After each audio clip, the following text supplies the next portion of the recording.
వచ్చిన వారందరికీ దేవుడి నామంలో వందనాలు తెలియజేస్తూ,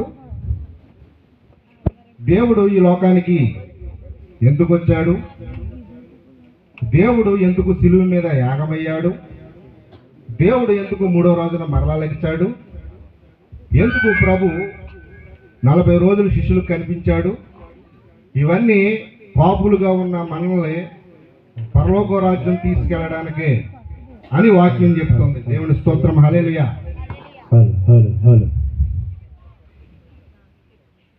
మూర్ఖులను మార్చుతుంది దేవుడి వాక్యం, వ్యభిచారులను మారుస్తుంది దేవుడి వాక్యం, త్రాగుబోతులను మారుస్తుంది దేవుడి వాక్యం.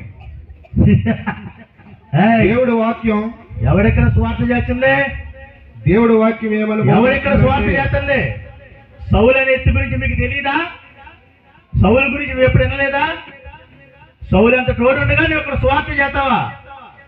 సౌలు పూరుడని హింసకుడని చూసావు, నువ్వు ఇప్పుడు 3వ వాడిని చూడబోతావు. నువ్వు ఇక్కడ నుంచి స్వార్థ ఆపుతావా ఆపవా? చావడానికైనా సిద్ధమే కానీ సువార్తనైతే ఆపు చేయం. ఈ కత్తి చూసావా ఎలా ఉందో? నువ్వు సువార్తను ఎప్పుడు ఆపనున్నా కనుక, నువ్వు సాగుకు సిద్ధపడుతున్నా కనుక చచ్చిపోతాక రెడీగా ఉన్నావా? దేవుడు కోసము ప్రాణాలు ఇవ్వడానికైనా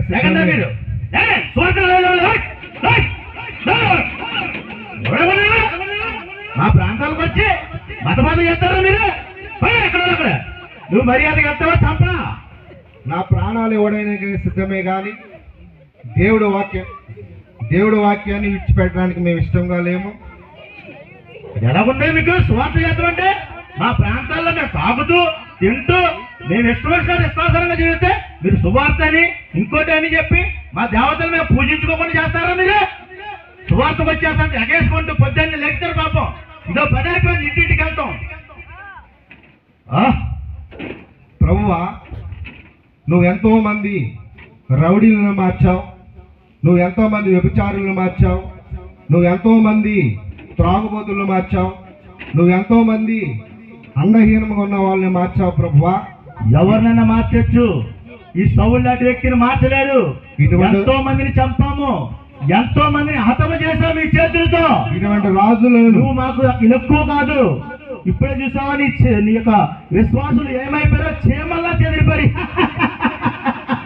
నా ప్రభువు నాతో ఉండగా నీకు ఇంకొక అవకాశం ఇస్తున్నాను. నేను మరలా వచ్చేసరికి ఇలాంటిది ఏమైనా జరిగితే కనుక అసలు ఊరుకునే పరిస్థితే లేదు.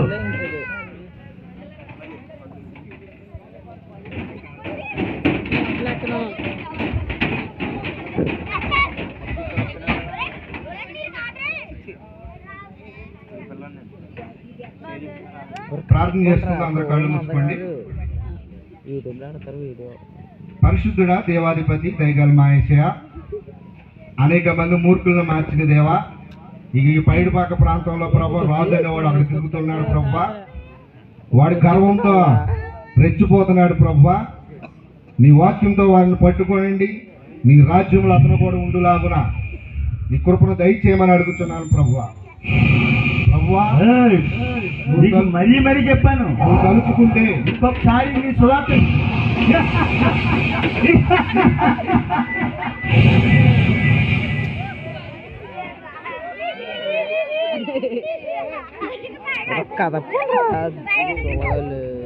చూసావా? ఏమనుకున్న విజయసారి కాదు, ఇంకొకసారి అయితే పరిస్థితి ఎదురైతే మట్టుకి ఊరుకుంటే సమస్య లేదు. ఏమనుకుంటున్నావు? ప్రభు నేను చూస్తా. ఓ ప్రభువా, గాలి తుఫాను నిమ్మలపరిచిన నా దేవా, ఎవరా మంత్రశక్తులను మార్చిన నా దేవా, కటిక హృదయాలను మార్చిన నా దేవా, ఈ రాజు నీకు పెద్ద లెక్కేమీ కాదు. అనేక మంది రాజులను మార్చావు, అనేక మంది వ్యభిచారులను